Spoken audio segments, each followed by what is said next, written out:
That was the world of Helen Keller, a little girl trapped in total darkness after a sudden illness. But from that silence, she found something greater than sight. She found the power of the human spirit.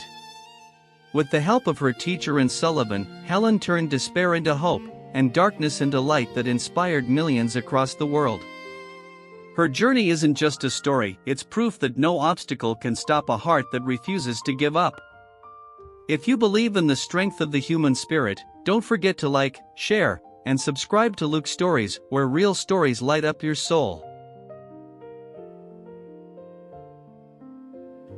In 1882, in a quiet little town called Tuscumbia, Alabama, USA, inside a modest wooden house, the cheerful laughter of a little girl echoed every morning. Her name was Helen Keller, a bright, lively, and energetic child. People said Helen's eyes sparkled like sunlight, always filled with curiosity about the world around her. But then, a fever came. A fever that seemed harmless yet took everything away. When Helen woke up after days of unconsciousness, the world before her was suddenly silent and completely dark. No sound. No light.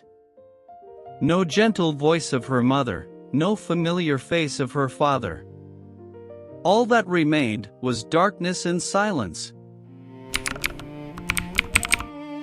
No one could truly understand that loneliness. Helen could neither hear nor see, and she could not speak a single word. She tried to scream, to talk, to gesture, but no one understood. Every day, she was trapped in an invisible cage, where frustration, anger, and despair grew with no escape. Her parents, Mr. and Mrs. Keller, watched in sorrow as their daughter became wild and uncontrollable.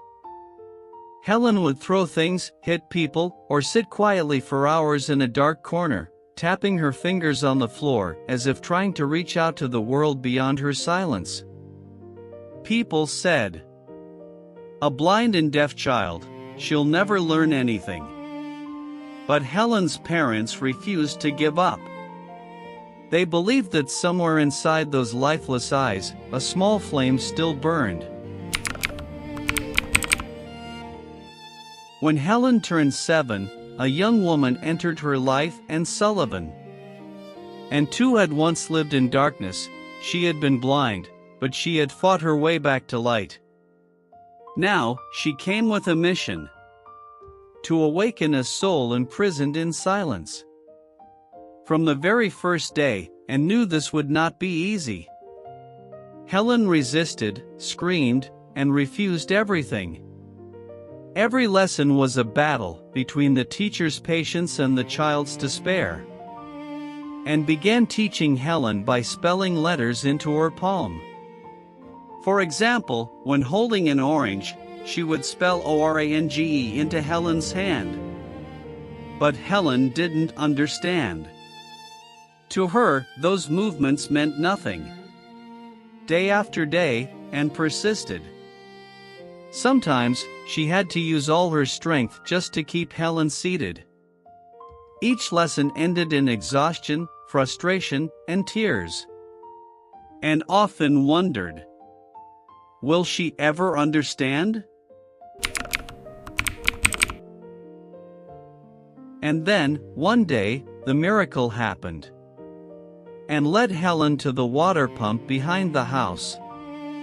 She placed Helen's hand under the stream of cool, flowing water and slowly spelled the word WATR into her palm. Helen froze.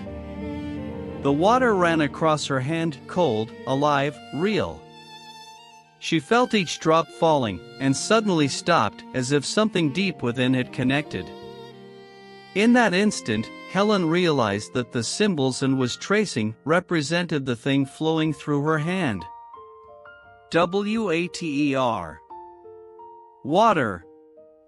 In that moment, Helen's world burst into light. She understood that everything had a name. She ran wildly, touching the ground, the trees, Anne's face, and kept asking, "What's the name of this? And this?"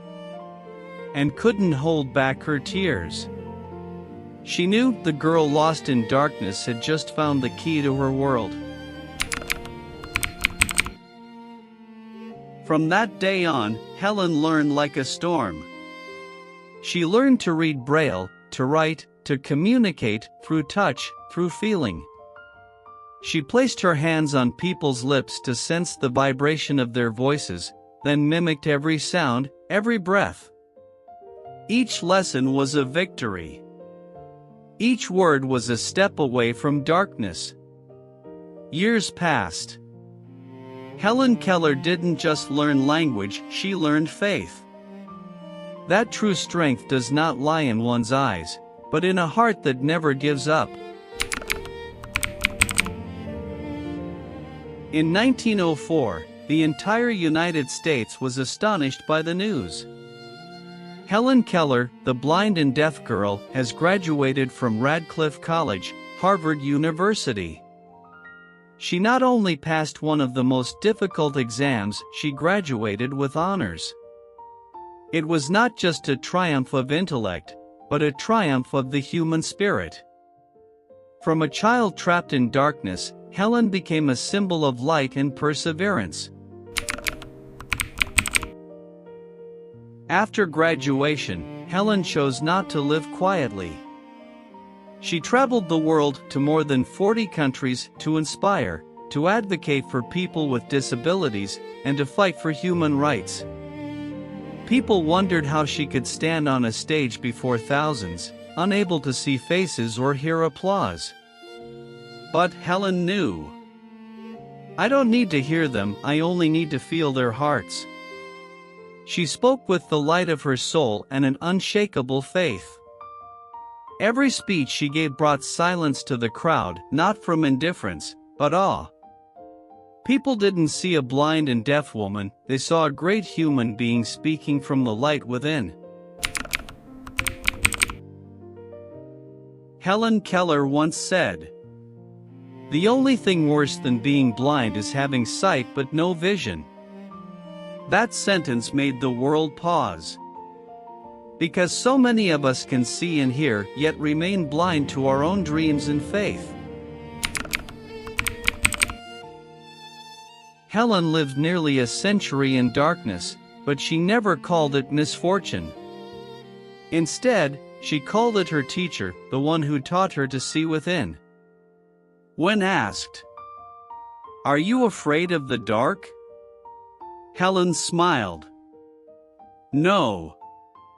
Because I know true light doesn't live out there, it lives within the human heart."